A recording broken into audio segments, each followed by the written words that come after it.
Greetings.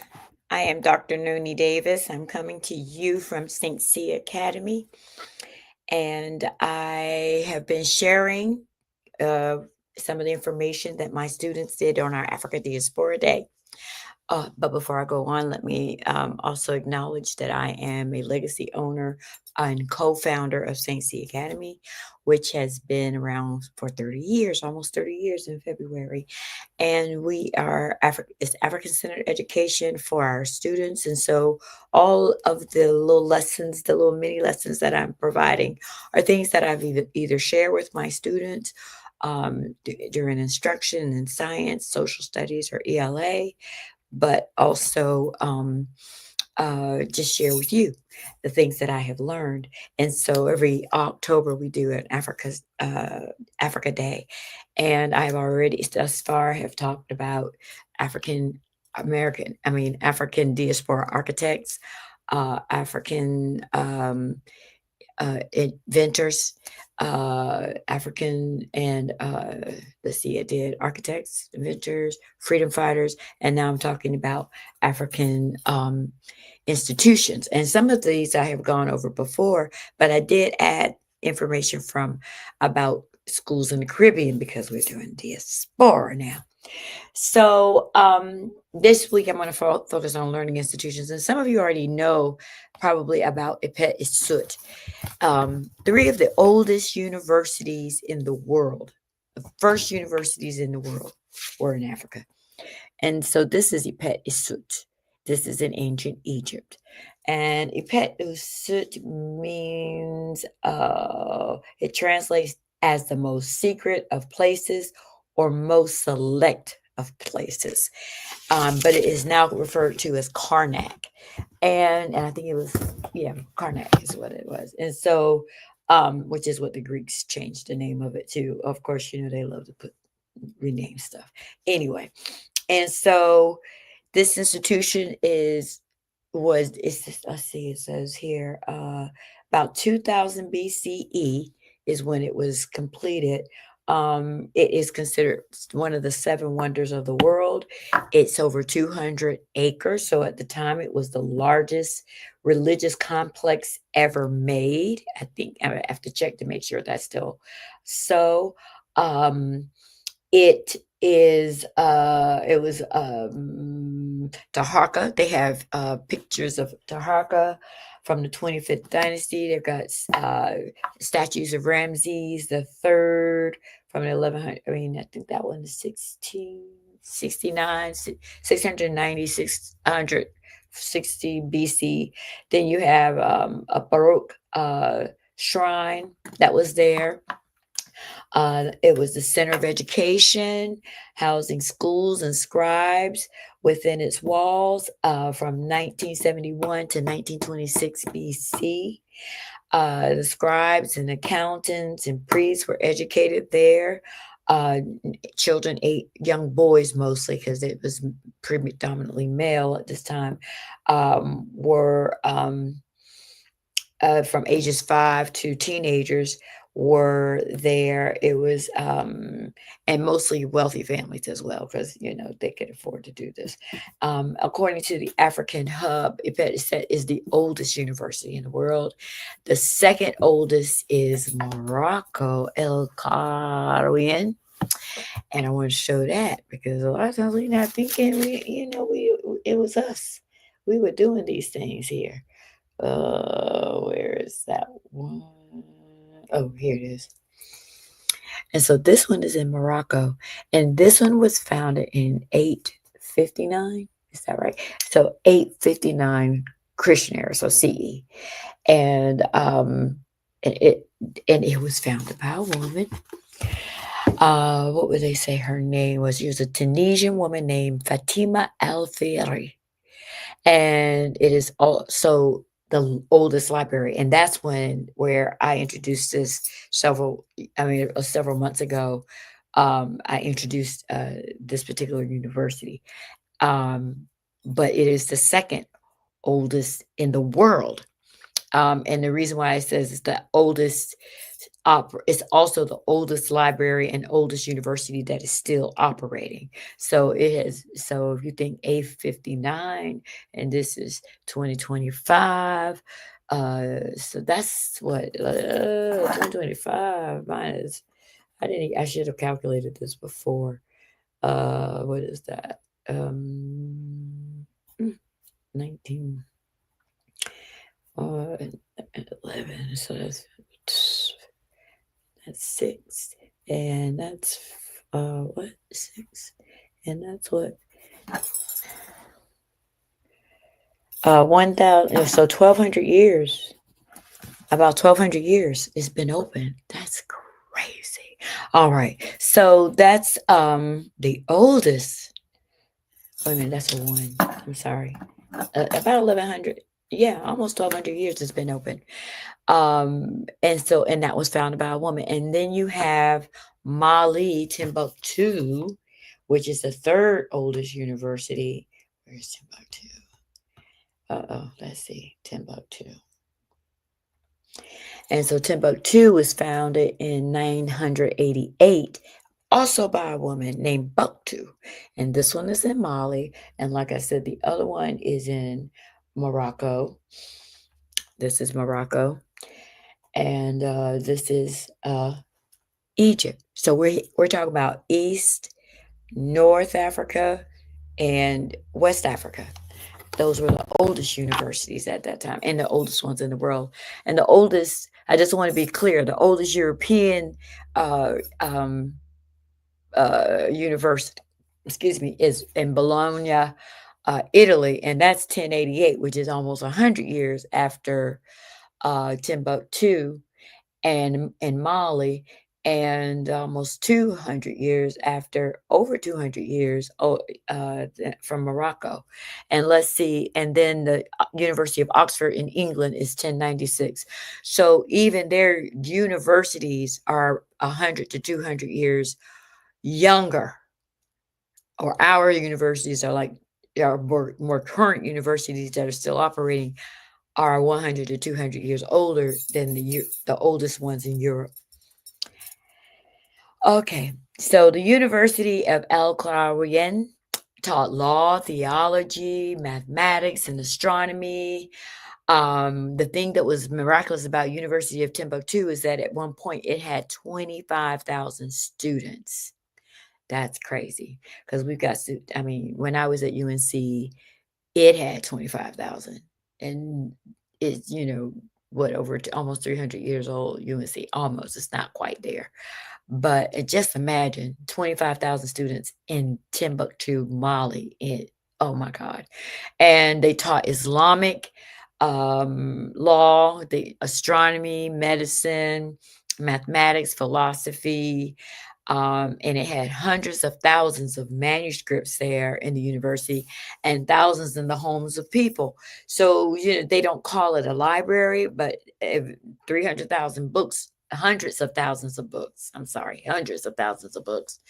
And then I think in Mauritania too, there are a bunch of books. And then, of course, you got Ethiopia. So that legacy of writing and having manuscripts is definitely academia is definitely African. So the next topic was the creation of Black universities. And I was trying to focus on the ones that were before the Civil War. And so the oldest one is Cheney.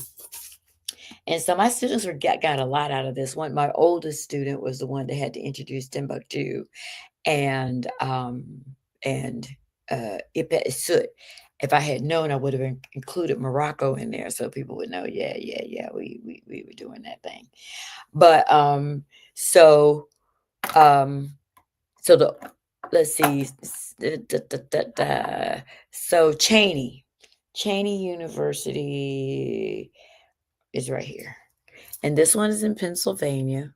And it's a beautiful building right there.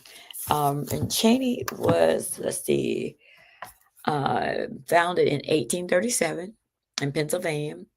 It was founded by a Quaker man, or a Quaker man donated, named Humphreys, donated $10,000 to the school to help African descendants prepare teachers to elevate their African folks. Um, and this Cheney University in Pennsylvania, and I think the other one, Lincoln, a lot. Lincoln was what, 1854, because Pennsylvania was such a hub for Underground Railroad activity. They said that these schools probably uh, had were probably linked to the Underground Railroad, and so I thought that was really cool. Um, our students also learned about Lincoln University, and Lincoln University is interesting because where is Lincoln? So Lincoln University is also, and that one is 1854, like I said. So both of these were before the Civil War. But Lincoln also is interesting because it they had the first presidents of two African countries, Nigeria, and this is Nnamdi Azikiwe, and then you had Kwame Nkrumah, and there's a building on campus called, I think it's Azikiwe Nkrumah Building, and but these two men, Ezekiel was the first prime minister, no, the first president of Nigeria, and everybody knows Nkrumah was the first prime minister of Ghana, and so they came here to attend our universities, and that's really cool, and they're still acknowledged by the school. The third let's see, the third oldest university, HBCU, is Wilberforce, Ohio. And Wilberforce, Ohio also was a school that was very actively involved in the Underground Railroad. So, and let's see, Wilberforce was 1856. And let's see. Oh, I forgot to say that Nkrumah graduated from the class of 1939, and Ezekiel graduated from Lincoln in 1930, and they both got a master's degree. Kwame Nkrumah got his in 1942. Ezekiel got his master's in 1932. Like I said, first president of Nigeria, first prime minister of Ghana. So, I mean, these schools have been very influential. So, not even just on the states, but in Africa as well. Wilberforce was also, like I said, a part of part of the abolition movement, Underground Railroad, and it was actually founded by William Wilberforce, who was I think a black abolitionist. This is the oldest private Black-owned and operated HBCU in the United States. And one of his famous graduates is William Grant Still, who I did not pull up a picture of. Oh my goodness. William Grant Still. I love William Grant Still. He is a famous composer. And Duke Ellington has done a couple of orchestras with his pieces. William Grant Still, and I also believe that he was named after the famous abolitionist William Steele, who was oh Lord, sorry, I don't know what that's up there for.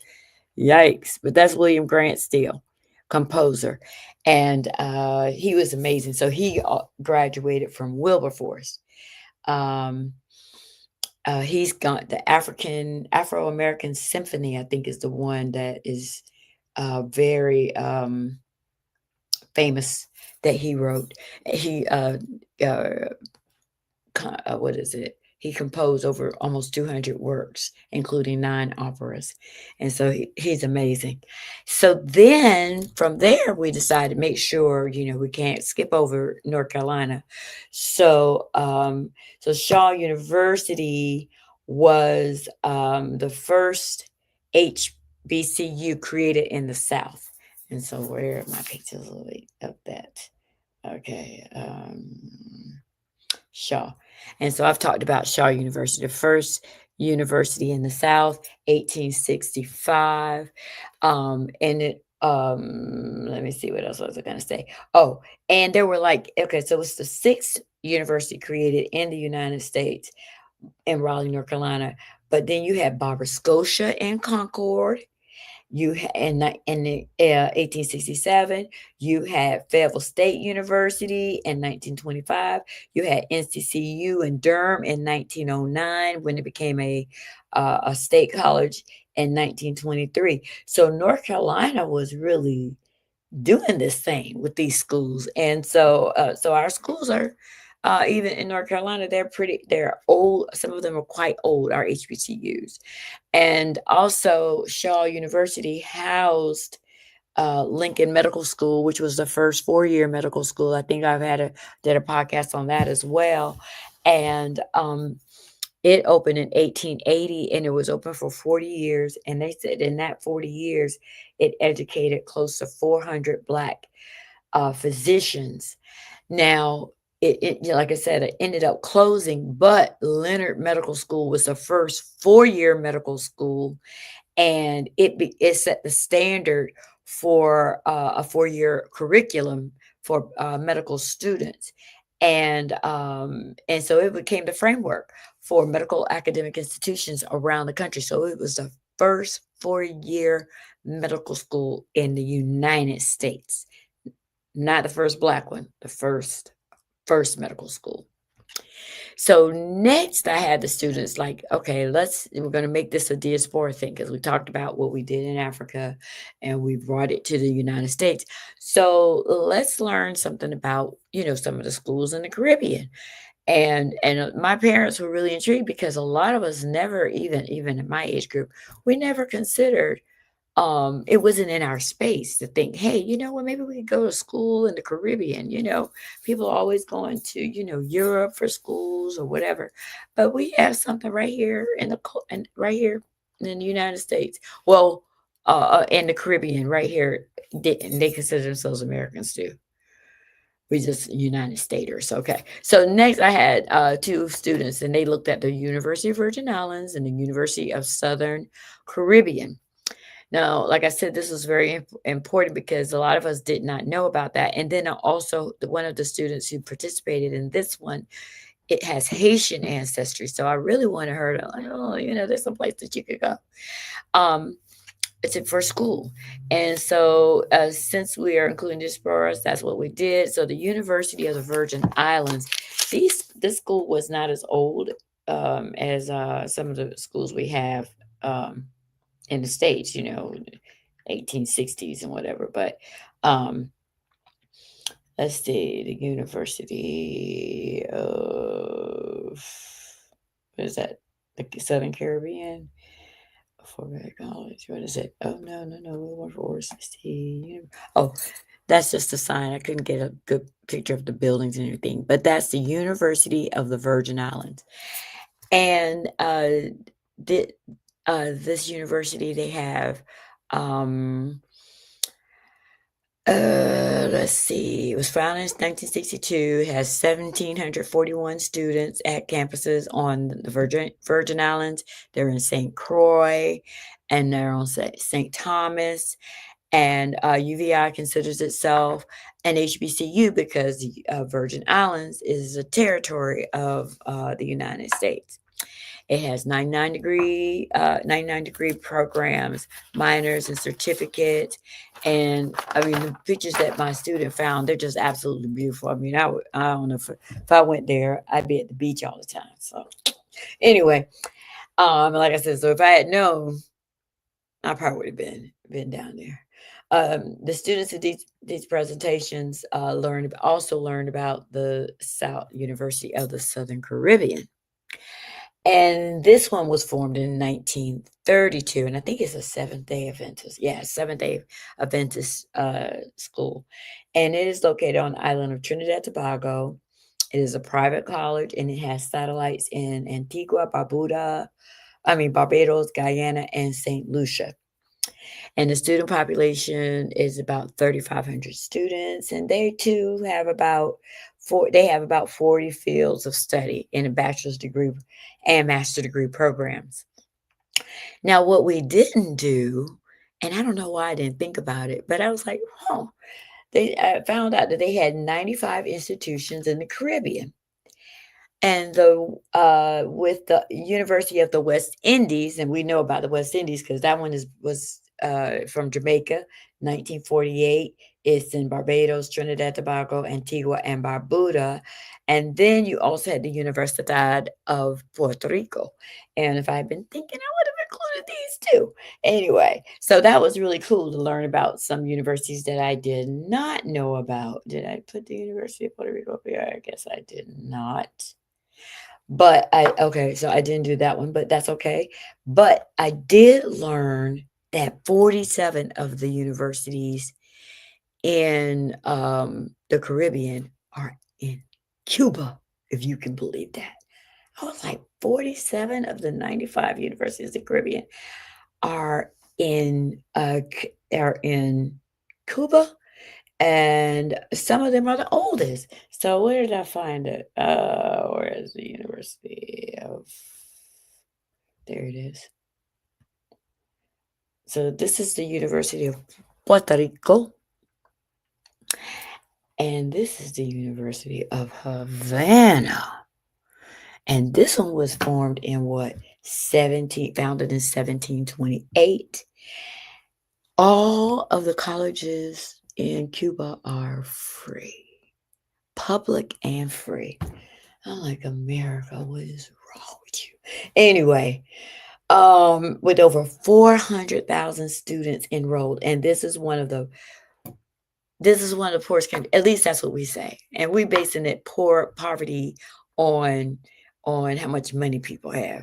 But if you got 47 universities, y'all might be the wealthiest in terms of academia, because Cuba is it's a small island, and you have all of these people enrolled in school, and and and the only reason why you might be the country is financially poor is because of all these embargoes and tariffs that the United States has imposed on them to keep them, you know, poor. And so, let's see, I wanted to see here in real time. Just imagine that these people, um, I want to see what is the population of Cuba. I'm gonna just do that real fast because I was amazed at that. No, population of Cuba. Oh no, William Grant still of Cuba. So the population of Cuba is 10 million people. So about almost 11 million people. Okay, so almost 11 million people. And 400,000 of those are enrolled in college and they're free. And we know they also have the best medical doctors because during COVID, they were the ones that were out here going around saving folks. I think they went to Italy. I know they went to Spain, and they were the ones that were being recruited to heal people, save people's lives. And so just imagine that is like really incredible. 10 million and almost a half a million are in college. America is in trouble. So anyway, what the last university that I did want to talk about is Florida Bay College. So we talked about Timbuktu in the West Africa, Mali and Mauritania and all those places, started by a Black woman. And then you have um, a university of, okay, I got to figure out how to say this again. Garawian. I'm not sure. We have to figure that out. But anyway, so they have the University of Morocco, and then we have Ipetisud. So what happened is when colonial rule came in, they also decided to open up universities, and these were Western universities. This was not a university that was based on African presence. This was created by the British. And so the oldest university in during since colonial times is Full College. What did I knock over? I knocked over some pencils. So this is Full College, and this is in Sierra Leone. And I actually got a chance to visit that university when I visited there. Um, it's not a really large campus, but it's a nice campus, and it sits on a mountain, and whoo, you have to go up around the mountain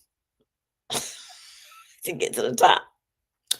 And then, it's a plateau, but it has the most amazing view of the coastline, because Freetown is right there at the beach. Freetown's the beach is right there on the coast, and so you can see the ferries. You can see just the ocean from there, and it's not a far drive away. And so it sits right up there, and even going down, I thought my heart was palpitating a little bit, because it was so high, it was so steep, and there are no rails or anything like that, so I was extremely concerned about my well-being. But anyway, so the University of Florida College was established in 1827. What was his name? Samuel. Oh goodness, I'm trying to figure it out. Oops, I did. What is that? Um, what's it? It's a preacher. Forbay. Sorry, Forbay College. Sierra Leone. And so I can't remember Samuel. Golly, what is that guy's name? Oh, I'm not doing good here. Okay, Full College. All right, so for Full College was it was the first. It's the oldest institution of higher learning in modern sub-Saharan Africa, and it's on Mount Oriole. And one of the historical things about that place is that it was the British were up there on that mountain, and they tried to make that place a fortress to protect themselves against the indigenous, Mende folk, Mende, Timne, Africans in I mean, from Africa, protect themselves from Africans. But when at some point they finally decided to leave, and they turned it over. Um, but it was, I'm trying to think, who is the guy? The first student's name was Samuel Ajayi Crowther or something like that. So he was the first student at Full College. That's him. And so we took this journey. We started in Africa. Came to the States, went to the Caribbean, and went back to West Africa. And the students had a very broad understanding of, wow, we have institutions everywhere.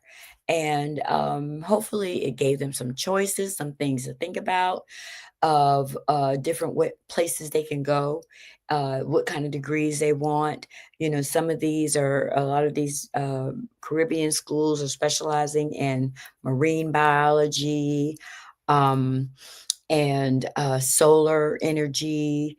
And so it was really interesting to see what their coursework was. And so, in addition to medicine and law and they also are very keen on our archaeology, anthropology, and oceanography. And so that's anybody who's interested in that.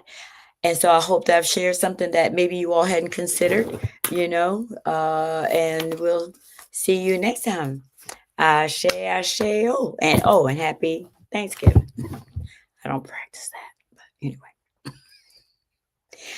Happy Indigenous Day. Ashe.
If you're talking, they will hear you. We all want our kids to grow up safe and healthy, so we show them how. And we tell them with honest conversations that let them know what we expect. Not just one time, but every chance we get. That's especially important when it comes to alcohol and other drugs. Kids not only need to know the dangers and how to avoid them, they need to hear it often from you. And when it comes to pain medications, opioids, they need to know that they should never be taken without a prescription and never shared with friends or family. It's dangerous and illegal. So talk with your kids and guide them through the challenges of growing up safe and healthy. Because when you talk, they hear you. For more information about talking with your kids about underage use of alcohol and other drugs, visit underagedrinking.samhsa.gov. So talk, they hear you. You can do it if you try. I'm a St. Cia student. Of course I walk into the sound of drums. I'm a St. Cia student. Of course I know my mom.